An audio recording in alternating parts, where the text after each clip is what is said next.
오늘 말씀은 민수기 21장 1절에서 20절까지 말씀입니다. 우리가 오늘 지금 민수기 21장을 보았는데요. 민수기는 크게 세 부분으로 나눌 수 있습니다. 민수기의 내용을 보면 주로 장소의 변화를 기본 전제로 하면서 출애굽 1세대인 옛 9세대죠. 9세대에서 이제 2세대인 신세대로의 전환이 이루어져요. 민수기에서. 출애굽한 이스라엘 백성들이 시내산에 도착한 것은 출애굽하고 나서 3개월이 되는 첫째 날이다라고 나오는데, 이때 이후에 이들은 약 1년 2개월 정도를 시내산에 머무릅니다. 거기에 머물러서 하나님과 언약을 맺고 구체적인 율법을 받죠. 그래서 그때에는 십계명, 언약, 제사 등이 주요 관심사였어요.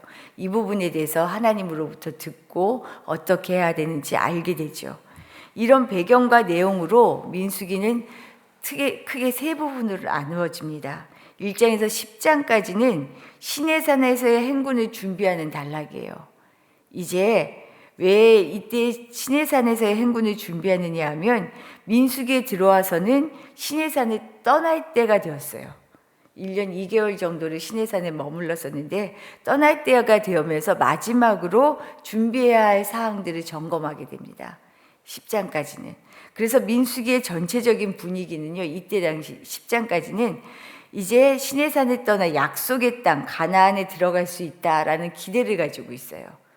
그랬는데 문제는 두 번째 단락 11장에서 20장인데 이스라엘의 백성들이 가나안에 들어가나요? 못 들어가요. 불신과 원망으로 그 가나안에 들어가지 못하고 38년을 광야에서 지내는 그런 모습이 20장까지 나오는 거예요. 우리가 이제 그 다음 21장을 오늘부터 열게 되는데, 그래서 실상은 1장부터 10장까지는 와, 이제 새로운 땅, 하나님의 약속의 땅에 들어갈 거야.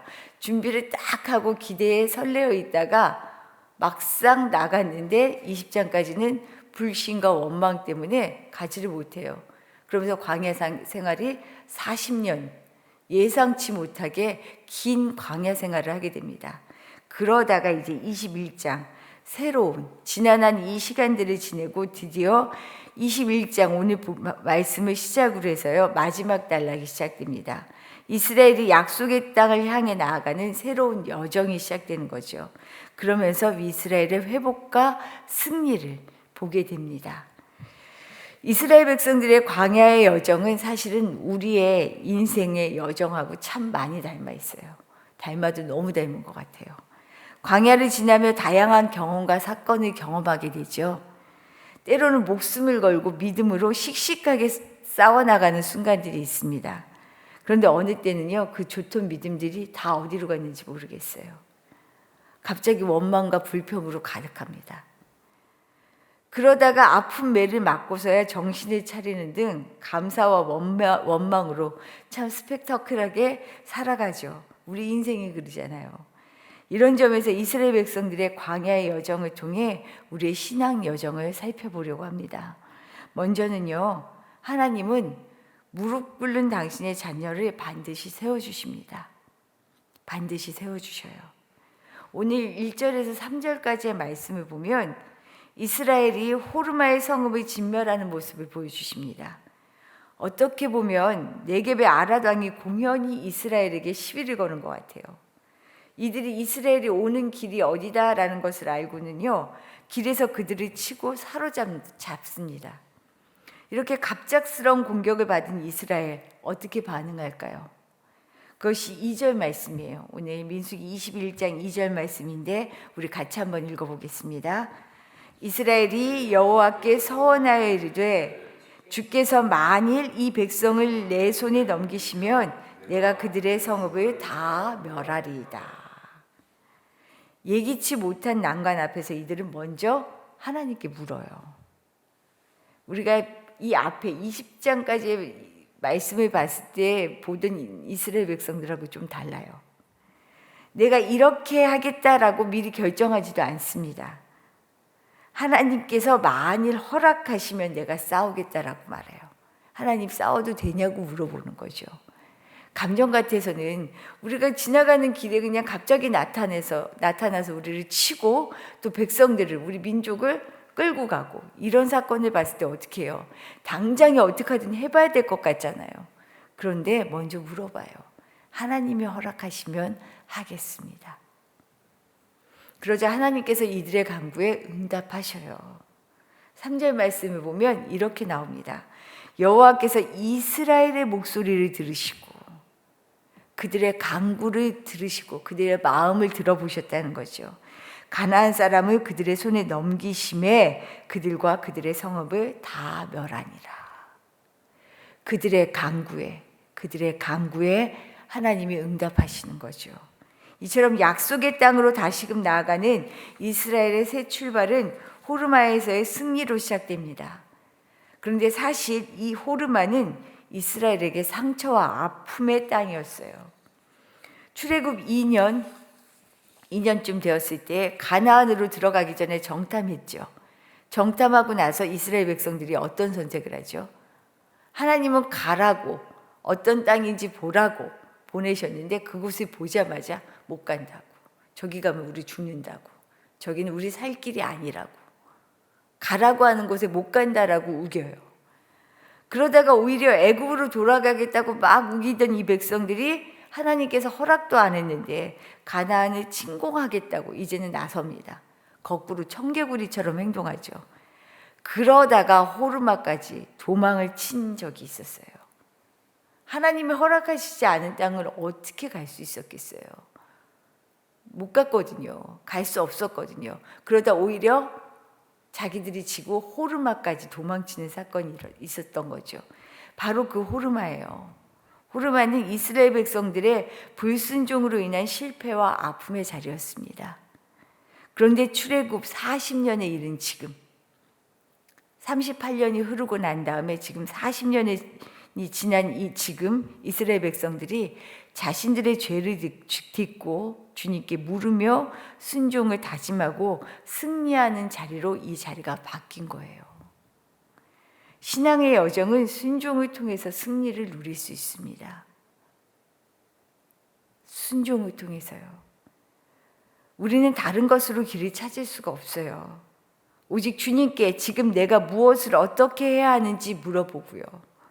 내가 정한 결정, 내가 내 감정이 휘둘려서 하나님을 내 마음대로 좌지우지하는 것이 아니라 하나님을 통해 내 결정, 감정을 움직여갈 수 있는 순종이 우리의 살 길이라는 것이요.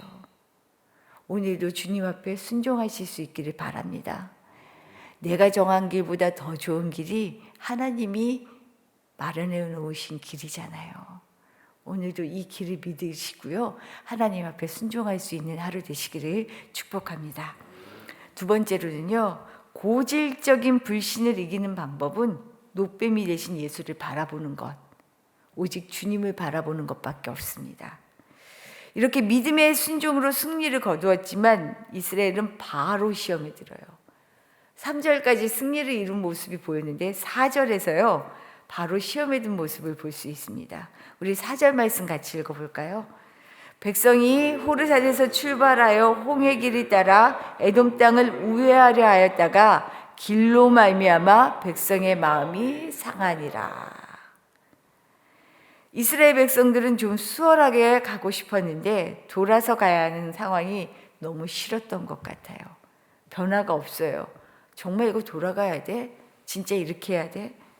사람은 내가 예측하고 생각한 방향으로 움직이지 않으면 먼저 마음, 감정이 상합니다. 이 부분이 정말 우리가 잘 봐야 하는 부분인 것 같아요. 내가 원하는 대로 되지 않으면요, 마음이 상해버려요. 사람의 마음만큼 불안정한 것이 있을까 싶어요. 거기에다가 내 감정에 휘둘리면요, 상한 내 마음에 휘둘리면요, 걷잡을 수 없는 불이 일어납니다. 이내 자신들이 하던 습관이 고질적으로 드러나죠. 모세는 물론 하나님을 원망합니다. 왜 우리를 이 애굽에서 인도해냈냐고 계속 이스라엘 백성들이 광야에서 이 말 많이 했죠. 왜 애굽에서 우리 인도했어? 거기가 좋았는데, 거기 있었으면 우리 행복했을 텐데, 거기서도 불행하다고 얘기해 왔거든요. 죽을 것 같다고 외쳤거든요. 그래서 하나님이 끄집어내셨음에도 불구하고 고질적이에요. 왜 끄집어냈냐고 얘기해요. 물도 먹을 것도 없는 광야에서 우리 죽게 할 거냐고 늘 하던 레퍼토리잖아요. 또 끄집어내는 거예요. 거기에 이젠 아무런 변화도 없는 광야 생활, 정말 실증나고 짜증난다고, 못 살겠다고, 언제 우리는 세계를 갈 수 있냐고, 언제 내 삶에 변화가 있냐고 오늘 고질적으로 이야기합니다. 5절에 이 불평을 들으며 마치 내 얘기를 하는 것 같더라고요. 제 모습이 딱 보이는 거예요. 맞아. 왜 맨날 이렇게 똑같아? 바뀌어야 하는데, 뭔가 달라져야 하는데, 꼭 변화가 필요한 나의 삶에 늘 똑같은 길만 왔다 갔다 하는 것 같은 이 마음, 제 안에 있는데 그 얘기를 하고 있는 것 같은 거예요. 출구가 없는 것 같은 반복된 일상, 애쓰고 애써도 나아지지 않는 것 같은 꽉 막힌 상황들. 이럴 때 우리는 어떻게 하죠? 나는 어떻게 하고 있는가? 반복되는 이스라엘의 불평과 불신에 대해 하나님께서 정신이 번쩍 들게 하십니다. 그냥 해서는 안 될 것 같다는 걸 아셨던 것 같아요. 불뱀을 보내셔요. 백성들이 물게 하시고 죽게 하셨어요. 그야말로 즉각적인 징계. 백성들이 그래도 한 발치 나아갔나 보다 싶었던 게요, 이 징계에 번쩍 눈이 떠졌다는 거죠. 모세를 찾아가요. 잘못했다고, 우리 잘못이라고, 하나님께 불순종해서 불평해서 이런 일이 일어났다고, 빨리 기도해달라고 이야기합니다. 결국 모세를 통해 하나님은 살 길을 열어주시죠. 이것이 8절과 9절의 말씀이에요. 8, 9절 말씀 우리 같이 읽어보죠. 8절과 9절입니다. 여호와께서 모세에게 이르시되 불뱀을 만들어 장대 위에 매달아 물린 자마다 그것을 보면 살리라.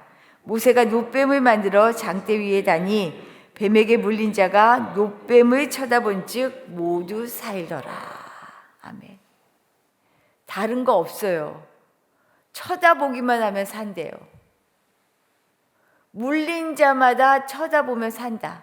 그런데 이 와중에도 아마 뭘 그걸 봐서 되겠어? 안 본 사람들이 있을 거예요. 그대로 죽은 사람들이 있을 거예요. 살 길을 열어주셨음에도 불구하고 우리가 이렇게 부족한 인생입니다. 다 할 것 같다가도요, 순식간에 시험에 빠져요. 내 감정이 휘둘리면요, 걷잡을 수 없는 불에 내가 다 녹아가는지도 모르고요, 계속 불평하고 원망하고 죽겠다 하는 게 인생이에요. 그러나 이것을 이길 힘은 놋뱀이 되신 예수를 바라보는 거예요. 다른 길이 없어요. 보면 산다고 하는데 보질 않잖아요. 그저 바라보기만 해도 살려주신다. 이처럼 하나님은 우리를 은혜로 살게 하십니다. 은혜로. 길이 막히고 부족함 때문에 꺾일 때도 있지만 소망을 잃지 않는 것은 하나님이 우리와 함께 하시기 때문입니다. 그러니 우리는 우리의 길이신 예수를 바라보면 살 수 있어요.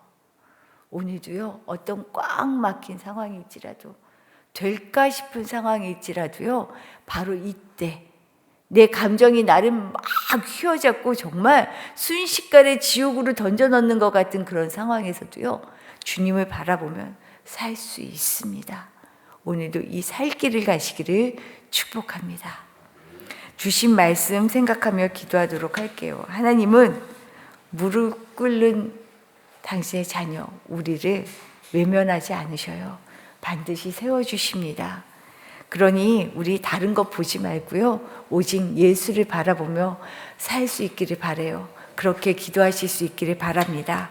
그리고 오늘은 특별히 우리 교회 그리고 이 혁신도시를 위해 기도하는 날인데, 하나님, 우리가 이 자리에서 정말 교회 사명을 잘 감당하게 해주십시오라고 기도해 주시기를 부탁드리고, 특별히 기도의 제목이 있어요. 우리 교우들 요즘 건강으로 계속해서 기도하고 계신 분들이 많아요. 또 독감이 유행이라 정말 밤새 잠을 못 잤어요 하고 앓고 계신 집사님도 계시고요. 그리고 오늘 특별히 우리 이선미 권사님 와 계시지만 어머님을 위해 기도해 주시기를 바랍니다. 오늘 되게 중요한 날이에요. 대퇴부가 골절이 되셨는데 아주 오랜 기간 암 투병 생활도 하셨고 연세도 있으시고 정말 건강하게 걸어 다니시긴 하셨는데 이 골절 때문에 갑자기 주저앉게 되셨어요. 수술을 하지 않으면 안 되는 상황인데 수술조차도 오늘 될 수 있을지 여러 겸사를 통해 해야 하는데 자녀들이 정말 어떤 심정으로 지금 기도하고 있냐면 수술실에 들어가셨다가 깨지 못하면 어떨까. 정말로 어머니의 그동안의 그 병세와 연세 때문에 간절하게 기도하고 있습니다.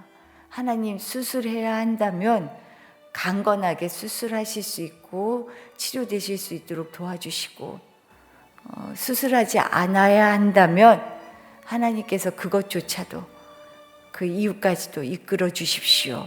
오늘 우리 같이 기도할 수 있기를 바랍니다. 기도드리겠습니다.